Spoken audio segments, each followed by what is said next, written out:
അന്നായ്ക്കും യോയാക്കീമിനും വാർദ്ധക്യത്തിൽ ജനിച്ച കുഞ്ഞ് 13 വയസ്സുവരെ അവൾ ദേവാലയത്തിൽ വളർന്നു. അതുകൊണ്ട് തന്നെ ദൈവ അവബോധം, സമർപ്പണം, ദൈവത്തോടുള്ള ഏറ്റുപറച്ചിൽ എന്നീ ഗുണങ്ങൾ അവളിൽ ഉണ്ടായിരുന്നു. വിശുദ്ധ ലൂക്കോസിന്റെ സുവിശേഷം 1-ാം അധ്യായം 38-ാം വാക്യം, ഇതാ ഞാൻ കർത്താവിൻ്റെ ദാസി, നിന്റെ ഹിതം പോലെ എനിക്ക് ഭവിക്കട്ടെ.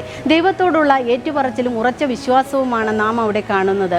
ജീവിതത്തിൻ്റെ ഒരു കണിക പോലും മറ്റുള്ളവർക്ക് വേണ്ടി മാറ്റിവെക്കാതെ ജീവിതത്തെ അതിൻ്റെ സമ്പൂർണ്ണതയിൽ ദൈവത്തിന് വേണ്ടി സമർപ്പിച്ച ഒരാളുടെ ശിഷ്ട ജീവിതം എങ്ങനെ ആയിരിക്കും എന്നതിന് ഏറ്റവും നല്ല ഉദാഹരണമാണ് വിശുദ്ധ മാതാവിൻ്റേത്. ദൈവദൂതൻ തന്നെ അയച്ചവന് വേണ്ടി ചോദിക്കുന്നത് കന്യകയുടെ ജീവിതവും സ്വപ്നവുമാണ്. എന്നാൽ മറുപടി പക്വവും ഉറച്ചതും ആയിരുന്നു. ദൈവമാതാവിൻ്റെ ഓർമ്മയിലൂടെ കടന്നു പോകുന്ന ഈ ദിവസങ്ങളിൽ ഈ മാതൃക നാം പിന്തുടരേണ്ടതാണ്.